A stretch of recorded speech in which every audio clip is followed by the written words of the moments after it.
era a capital do mundo, ou seja, tinha o domínio financeiro, cultural. E aí, Paulo era natural de Tarso da Cilícia, mas a Cilícia era uma província de Roma. É mais ou menos hoje, para os irmãos entenderem, como Porto Rico, que faz parte dos Estados Unidos. Então, quem nasce em Porto Rico é cidadão americano também, ou algumas ilhas do Caribe e alguma coisa assim por diante. Por exemplo, Aruba faz parte de um país da Europa. Holanda. Obrigada, irmão. Guiana Francesa, Guiana Francesa faz parte da França e assim por diante, para os irmãos entenderem. Muito obrigada, eu tinha fugido do país. A cidadania romana, que era como ter a cidadania americana hoje, que abre muitos caminhos e tal, que era extremamente importante, a pessoa poderia ter essa cidadania romana de 3 maneiras. Primeiro, por nascimento, se nascesse em Roma ou em um dos países que era a província de Roma, tá?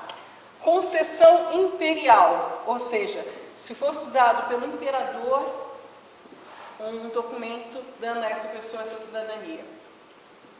Ou por aquisição pecuniária. Aí, meus irmãos, o que é pecuniário? Está aqui o meu... Está aqui o meu dicionário. É o que diz respeito a dinheiro.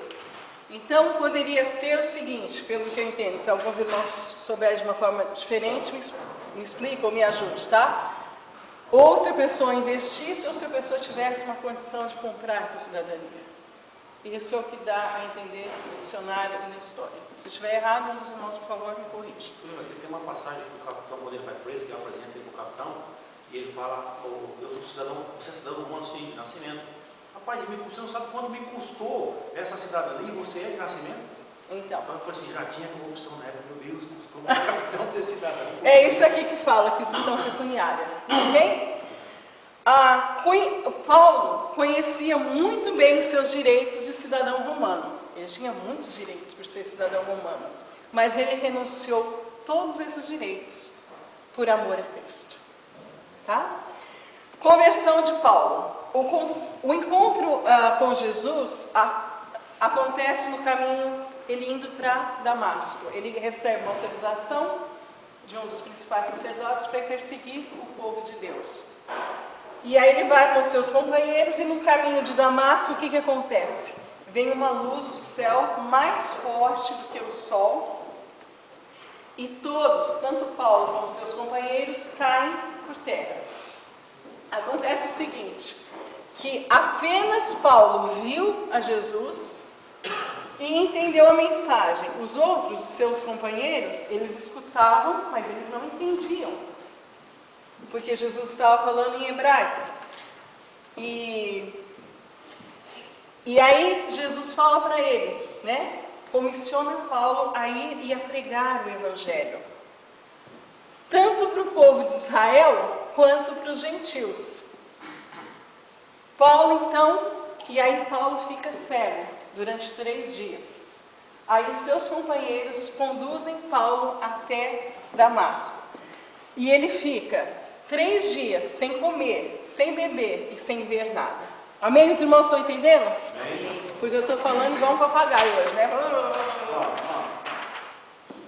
Mas depois eu vou pedir para o irmão Marcelino para ficar 1 mês sem dar aula, para os irmãos dar uma descansada de mim, porque hoje eu já estou dando 1 mês. Ok. Ananias visita Paulo. Então Ananias, um homem de Deus, Deus em visão aparece para Ananias e fala, olha, eu quero que você ore por Paulo, impondo as mãos sobre Paulo, para que ele volte a ver. E Ananias, mas Senhor, né?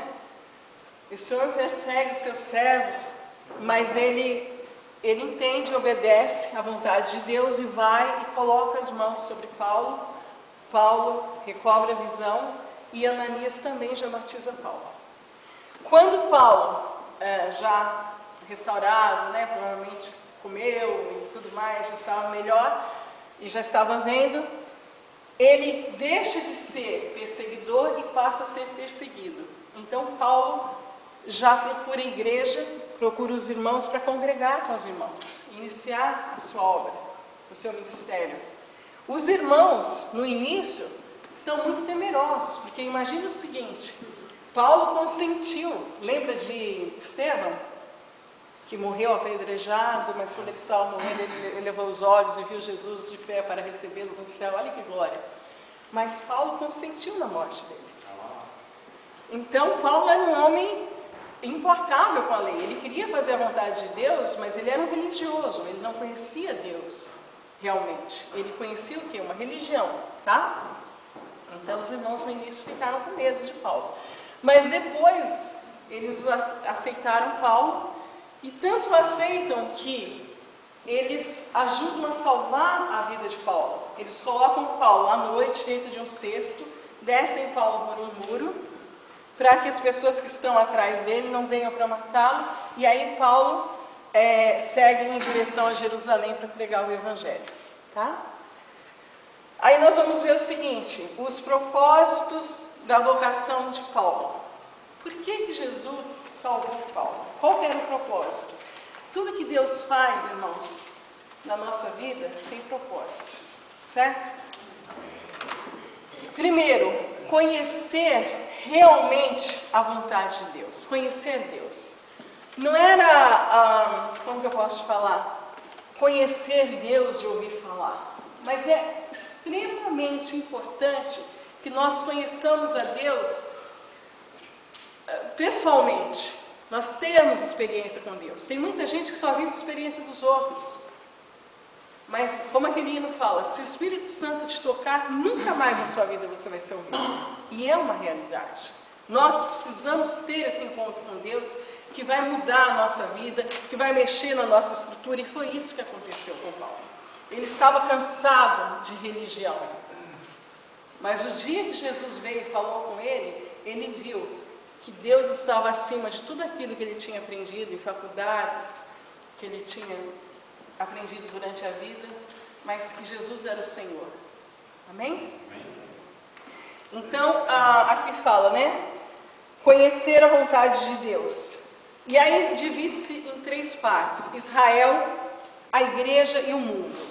A igreja de Deus não é formada por uma nação, mas constitui-se por judeus e gentios, tá? Então, essa é a igreja de Deus. Então, quando Paulo tem esse encontro com Jesus, ele vê que tem muito mais do que Israel. Ele tinha que ganhar o mundo para Jesus. O mundo era carente de Deus. O mundo precisava ter aquela experiência que ele teve pessoalmente com Jesus. No ponto 2, nós vamos ver o seguinte: tornar-se ministro e testemunha de Jesus. Tá? Consciente de sua vocação, Paulo tornou-se um testemunho vivo do amor de Deus, pregando até mesmo para reis e filósofos. Ou seja, olha, Jesus mudou a minha vida. Eu tinha todas as regalias como cidadão romano, eu falava vários idiomas, eu falo vários idiomas, mas eu nunca tive paz na minha vida. Hoje não, hoje eu sei quem é Deus realmente. Então ele se torna um instrumento, um canal de bênçãos na vida das outras pessoas. E ele era destemido, ele ia e falava com o rei. E aí que eu acho uma coisa muito importante, a preparação que a gente tem. Deus nos usa com aquilo que a gente tem. Então estudar nunca é demais. A cultura nos ajuda a entrar em todos os segmentos da vida. Porque se você estuda, se você se prepara, tanto você pode falar com a pessoa mais simples, como você pode falar com o presidente, com qualquer pessoa. E Paulo tinha essa preparação. Ele sabia que o mais importante era Jesus, mas essa preparação que ele teve ajudou a que ele fosse o maior apóstolo. Amém? Ok. Número 3. Sofrer